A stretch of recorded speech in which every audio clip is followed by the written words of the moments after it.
In today's video, I'm going to teach you how to manage permissions in ClickUp. When collaborating in ClickUp, managing user roles and permissions is essential to keeping your workspace organized and secure. Whether you're assigning access levels to new team members, adjusting permissions for ongoing projects, or ensuring the right people have visibility into your workspace, understanding how to manage roles effectively can save you time and reduce confusion. In this tutorial, I'll walk you through the entire process step by step, so you'll be confident making these adjustments. Let's dive in.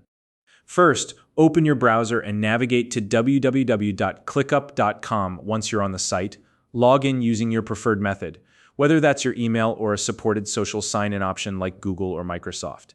If your organization requires two-factor authentication, make sure to complete that step to access your account securely.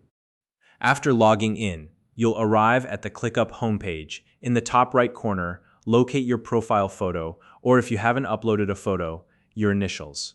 Click on this area to open the account menu. From the drop-down options, select Settings to access your account settings. Within the Settings page, look to the left-hand sidebar. Here you'll find a section labeled Admin Settings. If you have the necessary permission level to access this section, go ahead and click on Admin Settings.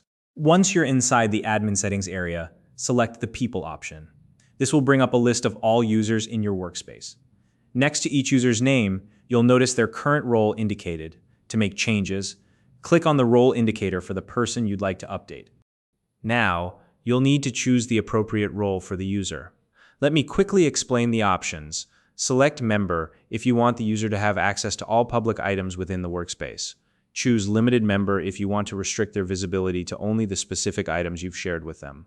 Opt for Guest for the most restricted access, which is ideal for clients or external reviewers who only need to see particular items. Finally, assign the admin role to trusted team members who will manage spaces, people, billing, and overall workspace settings. Once you select a role, your changes will save automatically. No need to worry about additional confirmation steps. However, it's always a good idea to double-check that the roles are correctly assigned. As a best practice, review your workspace roles regularly. This is especially important after team changes, project handoffs, or if someone's responsibilities within the team have shifted. Keeping these roles up to date helps ensure everyone has the right level of access to be productive. If you don't already have a ClickUp account, you can use the link in the description to sign up and start organizing your team more effectively. Thank you for following along. If you found this video helpful, please like and subscribe.